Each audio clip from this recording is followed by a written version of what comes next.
Vamos analisar neste vídeo o quarto selo, onde está destacado o cavalo amarelo.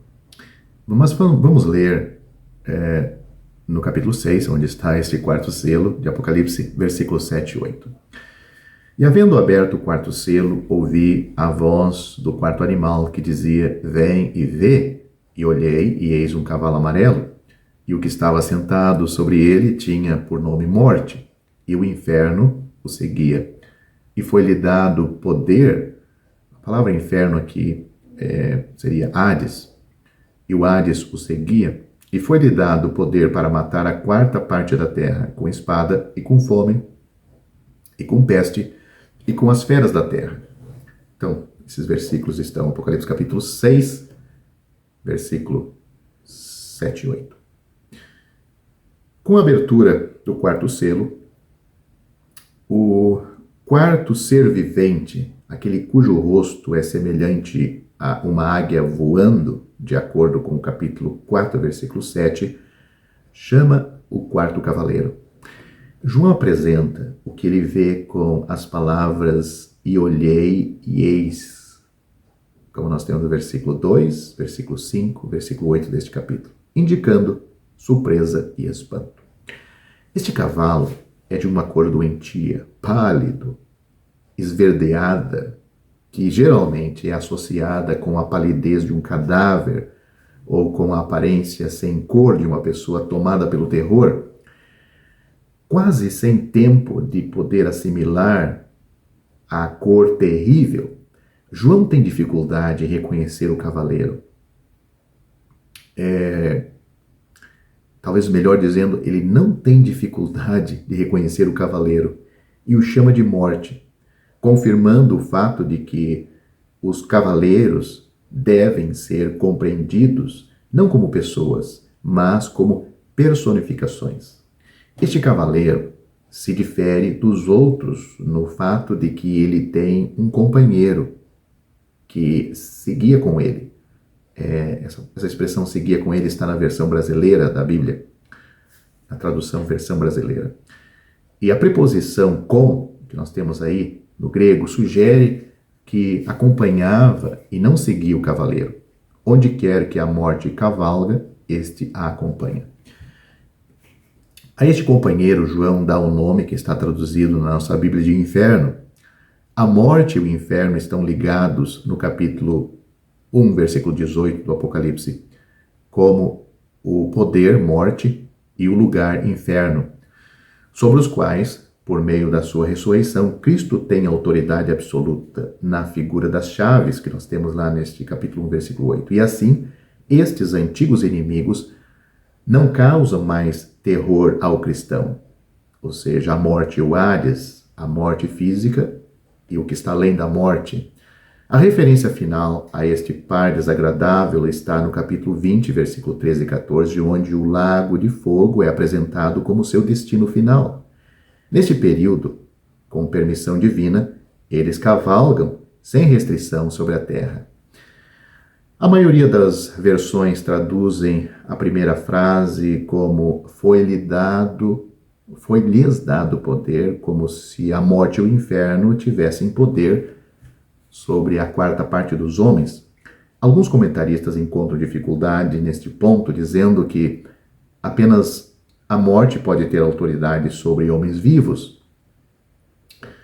Um irmão e autor chamado Walter Scott encontra uma solução na tradução da Bíblia de John Nelson Darby, onde está traduzida da seguinte forma: poder foi dado a ele.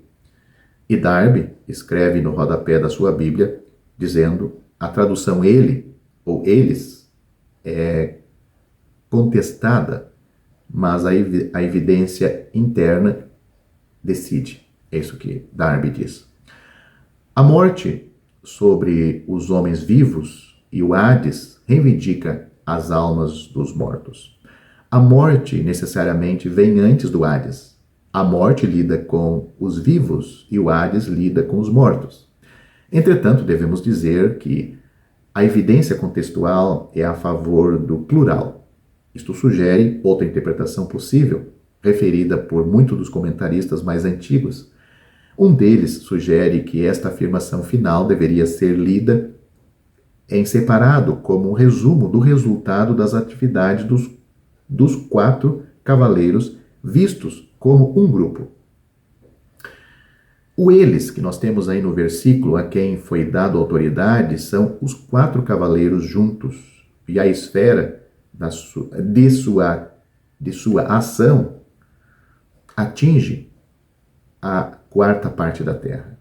A terra deve ser vista como um todo, e não há justificativa para limitá-la apenas à terra de Israel ou aos limites do Império Romano, nenhum dos quais é visto no contexto aí que estamos analisando, o contexto bíblico. A 4ª parte parece descrever a área onde estes cavaleiros têm permissão de cavalgar e, ao mesmo tempo, indica limitação divina dos seus atos.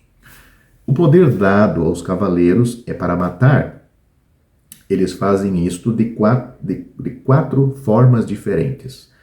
Nós vemos que eles agem com a espada, uma referência clara ao cavalo vermelho. Vemos que também eles agem através da fome, uma referência clara ao cavalo preto. E também agem através da peste, uma referência clara ao cavalo amarelo. A 4ª maneira como os cavaleiros matam é descrita como com as feras da terra. A palavra feras deve ser traduzida, ou seria melhor traduzida, animais selvagens. Há comentaristas que sugerem que, abrem aspas, né, para o que eles sugerem, uma escassez generalizada de alimento e a desnutrição correlativa, por sua vez, produzem doenças e pestes. O despovoamento causado pela guerra, fome e pestilência faz com que os animais de rapina ataquem os homens. Então, este é o comentário de alguns comentaristas, então fecham aspas para o que eles procuram explicar porque as feras se multiplicam. Embora esta seja uma explicação completamente plausível, parece ser um pouco forçada e se esquece de alguns pontos relevantes. Neste texto, as expressões usadas são todas simbólicas, até mesmo os cavalos, portanto, não há motivo para que os animais selvagens no final da lista sejam entendidas de forma literal.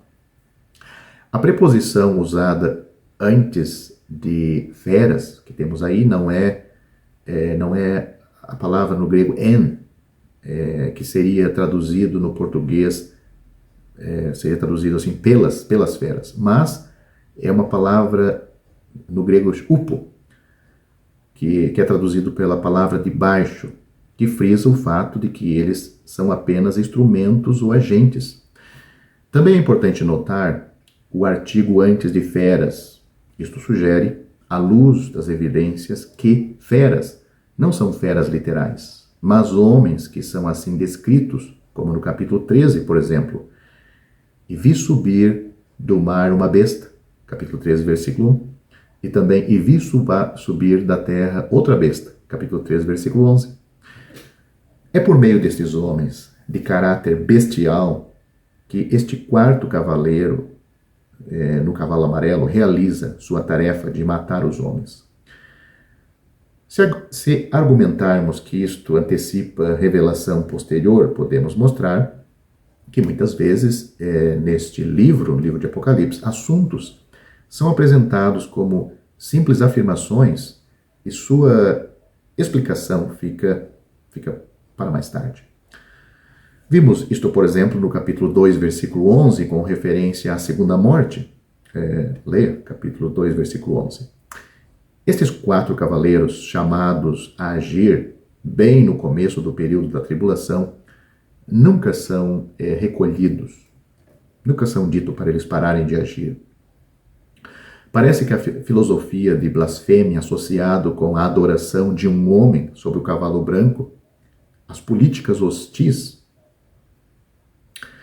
que levaram as nações à guerra sobre o cavalo vermelho, a perniciosa experiência maligna sobre a ação do cavalo preto, todos culminam no cavalo amarelo e seu companheiro, agindo sobre a quarta parte da terra até o final da tribulação.